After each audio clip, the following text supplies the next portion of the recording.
контрарезолуција, односно да се реагира на бугарската резолуција која бара откажување од македонскиот јазик и македонското малцинство, кој е ставот на СДСМ, дали вие би прифатиле вакво нешто со оглед на тоа што Мицкоски предлага таа резолуција да се донесе во парламент?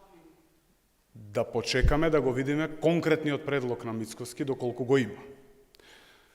Едно нешто со сигурност никој не може да ни го оспори за тоа што е потврдено и во личната карта која што ја имаме во Обединетите нации. А тоа е дека ние сме македонци и зборуваме македонски јазик. Би сакал да кажам дека Република Бугарија е наш важен сојузник со кој треба да продолжиме да градиме мостови на пријателство. Особено го цениме фактот што Република Бугарија секогаш била поддржувач во нашите интегративни процеси, а тоа се докаже и на самитот во Брисел.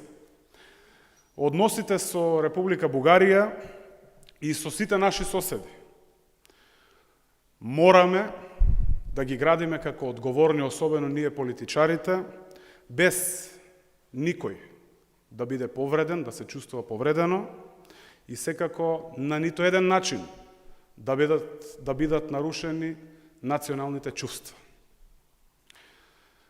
Знаеме дека во Република Бугарија веќе во финална фаза кампањата за локалните избори, еве уште малце кампања на некој начин ќе почне и во нашата држава, и треба да бидеме особено внимателни да на било кој начин не дозволиме да го исполитизираме договорот. Всушност и тоа е и целта на договорот. Не смее да биде исполитизиран. Затоа што секоја калкулација, секој обид да се политизира договорот, на некој начин ќе се спречи неговото донесување и подпишување на таквиот договор.